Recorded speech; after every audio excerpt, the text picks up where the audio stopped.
بسم اللہ الرحمن الرحیم۔ السلام علیکم خواتین و حضرات، میں آپ کو حضرت محمد صلی اللہ علیہ وسلم کے بچپن کے واقعات میں سے ایک خوبصورت واقعہ سنانا چاہتی ہوں۔ جب حضرت محمد صلی اللہ علیہ وسلم کو حضرت حلیمہ سعدیہ رضی اللہ تعالیٰ عنہ اپنے ساتھ لے گئی تھی، اس زمانے میں عرب کا دستور یہ تھا کہ جب ان کے ہاں کوئی بچہ پیدا ہوتا تو وہ دیہات سے آنے والی دہائیوں کے حوالے کر دیتے تھے تاکہ دیہات میں بچے کی نشو و نما بہتر ہو اور وہ خالص عربی زبان سیکھ سکے۔ دہائیوں کا قافلہ مکہ مکرمہ میں داخل ہوا۔ انہوں نے ان گھروں کی تلاش شروع کی جن میں بچے پیدا ہوئے تھے۔ اسی طرح بہت سی دہائیاں جناب عبد المطلب کے گھر بھی آئیں، لیکن نبی کریم صلی اللہ علیہ وسلم کو دیکھ کر انہوں نے انکار کر دیا، کیونکہ جب انہیں معلوم ہوا کہ یہ بچہ تو یتیم ہے، اسی لیے انہوں نے یہ خیال کر کے چھوڑ دیا کہ یتیم بچے کے گھرانے سے ہمیں کیا ملے گا۔ اسی طرح دہائیاں آتی بھی رہیں اور جاتی بھی رہیں، کسی نے آپ صلی اللہ علیہ وسلم کو دودھ پلانا منظور نہ کیا۔ حلیمہ رضی اللہ تعالیٰ عنہ مکہ مکرمہ پہنچی تو انہیں معلوم ہوا سب عورتوں کو کوئی نہ کوئی بچہ مل گیا ہے، اب صرف وہ بغیر بچے کے رہ گئی ہیں، اب کوئی بچہ باقی نہیں بچا۔ ہاں، ایک یتیم بچہ ضرور باقی ہے جسے دوسری عورتیں چھوڑ گئیں۔ حلیمہ سعدیہ رضی اللہ تعالیٰ عنہ نے اپنے شوہر عبداللہ بن حارث سے کہا، خدا کی قسم مجھے یہ بات بہت ناگوار گزر رہی ہے کہ میں بچے کے بغیر جاؤں گی، دوسری سب عورتیں بچے لے کر جائیں، یہ مجھے تانا دیں گے، اسی لیے کیوں نہ ہم اسی بچے کو لے لیں۔ عبداللہ بن حارث نے کہا، کوئی حرج نہیں، ہو سکتا ہے اللہ اسی بچے کے ذریعے ہمیں خیر و برکت عطا فرما دے۔ حضرت حلیمہ سعدیہ رضی اللہ تعالیٰ عنہ عبد المطلب کے گھر گئی۔ جناب عبد المطلب اور حضرت آمنہ رضی اللہ تعالیٰ عنہ نے انہیں خوش آمدید کہا۔ پھر آمنہ رضی اللہ تعالیٰ عنہ انہیں بچے کے پاس لے آئی۔ آپ اس وقت ایک اونی چادر میں لپٹے ہوئے تھے، وہ چادر سفید رنگ کی تھی، آپ کے نیچے ایک سبز رنگ کا ریشمی کپڑا تھا، آپ سیدھے لیٹے ہوئے تھے، آپ کے سانس کی آواز کے ساتھ مشک کی سی خوشبو تھی۔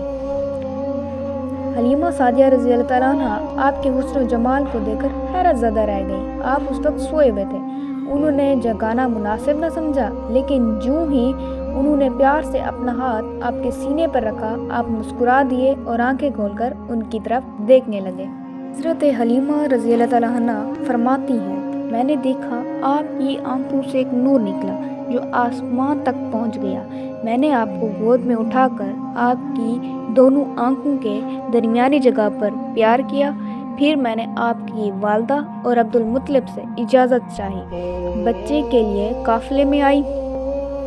میں نے آپ کو دودھ پلانے کے لیے گود میں لٹایا تو اب دائیں طرف سے دودھ پینے لگے۔ پہلے میں نے بائیں طرف سے دودھ پلانا چاہا، لیکن آپ نے اس طرف سے دودھ نہ پیا، دائیں طرف سے آپ فوراً دودھ پینے لگے۔ بعد میں بھی آپ کی یہی عادت رہی، آپ صرف دائیں طرف سے دودھ پیتے، بائیں طرف سے میرا بچہ دودھ پیتا رہا۔ قافلہ روانہ ہوا۔ حلیمہ سعدیہ رضی اللہ تعالیٰ عنہ فرماتی ہیں، میں اپنے خچر پر سوار تھی، آپ کو ساتھ لیا۔ اب جو ہمارا خچر چلا وہ اس قدر تیز چلا کہ اس نے پورے قافلے کی سواریوں کو پیچھے چھوڑ دیا۔ پہلے وہ مریل ہونے کی بنا پر سب سے پیچھے رہتا تھا۔ میری خواتین ساتھی حیرانگی سے مخاطب ہوئی، اے حلیمہ، یہ آج کیا ہو رہا ہے؟ تمہارا خچر اس قدر تیز کیسے چل رہا ہے؟ کیا یہ وہی خچر ہے جس پر تم آئی تھی اور جس کے لیے ایک ایک قدم اٹھانا مشکل تھا؟ جواب میں نے ان سے کہا، بے شک یہ وہی خچر ہے، اللہ کی قسم اس کا معاملہ بڑا عجیب ہے۔ پھر یہ لوگ بنو سعد کی بستی پہنچ گئے۔ ان دنوں یہ علاقہ خشک اور قحط زدہ تھا۔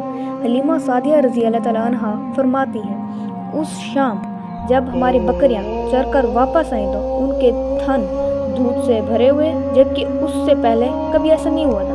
ان میں سے دودھ بہت کم اور بہت مشکل سے نکلتا تھا۔ ہم نے اس دن اپنی بکریوں کا دودھ دوہا تو ہمارے سارے برتن بھر گئے اور ہم نے جان لیا کہ یہ ساری برکت اس بچے کی وجہ سے ہے۔ آس پاس کی عورتوں میں بھی یہ بات پھیل گئی، ان کی بکریوں بدستور بہت کم دودھ دے رہی تھی۔ غرض ہمارے گھر میں ہر طرف ہر چیز میں برکت نظر آنے لگی۔ دوسرے لوگ بھی تعجب میں رہے،